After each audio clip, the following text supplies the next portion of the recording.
नमस्कार दर्शक बंधु, आज हूँ 24 जानुरी शनिवार।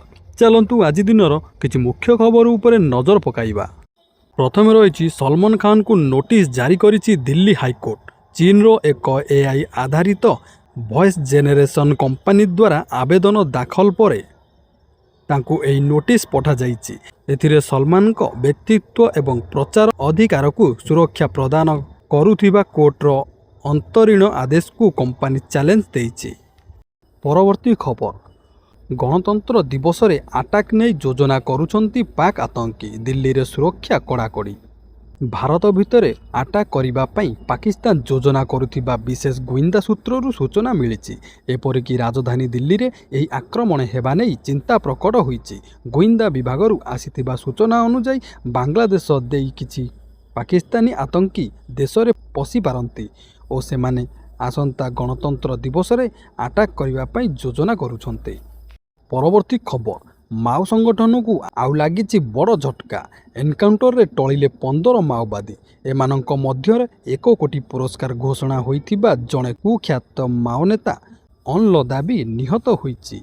ओडिशा झारखंड सीमांत सरंडा जंगल को नक्सल मुक्त करने झारखंड जागुआर कोब्रा बाहिनी और सीआरपीएफ पक्षरु ऑपरेशन को जोरदार करा जाइछि। एथिरे एरिया कमांडर अनल दा और पतिराम माझी सह 15 नक्सल निहत होइछंती।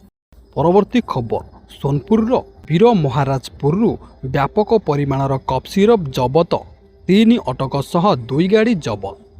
सुवर्णपुर जिला वीर महापुर थाना अंतर्गत जटेसिंगा हरिहर जोर सेतु निकट में पुलिस चढ़ाऊ कर एक परिबा बोझे पिकअप और कार को अटकाई जांच करिथिला। वीर महाराजपुर पुलिस उभय गाड़ी सुबलाया पटु वीर महाराजपुर पटकू आसुथिबा बेले पुलिस जांच करी सेथिरु प्राय 1500 बोतल कफ सिरप जबत करिছে।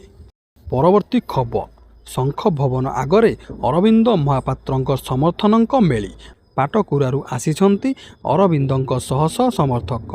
बीजेडी अरविंदंक निलंबन को विरोध करी शंख भवन सामने समर्थकंक हो हल्ला। अरविंदंक विरुद्ध रे होइथिबा अभियोग भित्तिहीन बोली सेमाने कहिछंती। अरविंदंक प्रति अविचार होइथिबा सेमाने कहिछंती।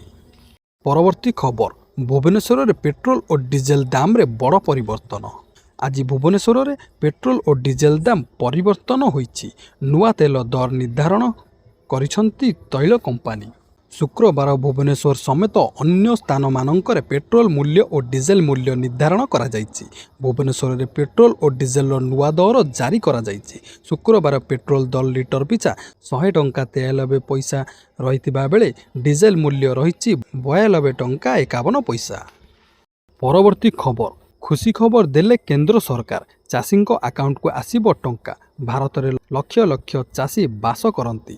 यही चाषी मध्यरु अनेकंक आर्थिक स्थिति भल नुहे। भारत सरकार यही गरीब एवं असहाय चाषी प्रधानमंत्री किसान सम्मान निधि योजना चलाइछंती, जहाद्वारा सेमाने वर्ष सारा स्थिर आर्थिक सहायता पाई परिबे। आपणक नाम, अकाउंट नंबर किंबा आधार रे सामान्यतम विभ्राट मध्य आपणक किस्ती रे विलंब होई पारे।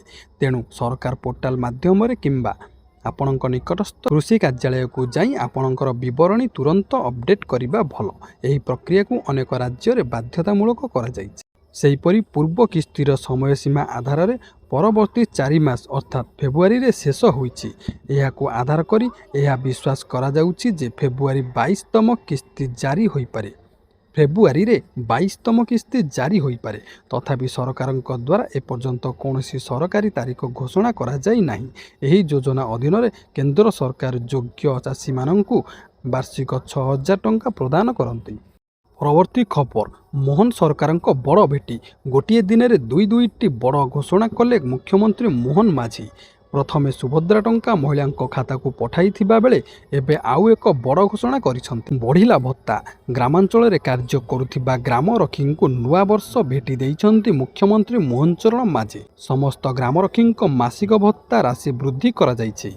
ରାଜ୍ୟ ସରକାର ଗ୍ରାମାଞ୍ଚଳରେ ଶାନ୍ତି ଶୃଙ୍ଖଳା ରକ୍ଷା ଓ ଅପରାଧ ପ୍ରତିରୋଧରେ ଲାଗିଥିବା ଗ୍ରାମରକ୍ଷୀଙ୍କ ପାଇଁ ଗୁରୁତ୍ୱପୂର୍ଣ୍ଣ ଘୋଷଣା କରିଛନ୍ତି। ମୁଖ୍ୟମନ୍ତ୍ରୀ ମୋହନ ଚରଣ ମାଝୀ ଗ୍ରାମରକ୍ଷୀଙ୍କ ମାସିକ ଭତ୍ତାକୁ ବୃଦ୍ଧି କରିଛନ୍ତି।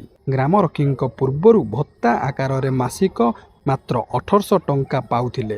ଏବେ ସେଥିରେ 700 ଟଙ୍କା ବୃଦ୍ଧି କରି ମୋଟ 2500 ଟଙ୍କା କରିଛନ୍ତି ରାଜ୍ୟ ସରକାର। ଗ୍ରାମରକ୍ଷୀମାନେ ଦୀର୍ଘ ଦିନ ଧରି ଭତ୍ତା ବୃଦ୍ଧି ପାଇଁ ଦାବି ଉଠାଇଥିଲେ।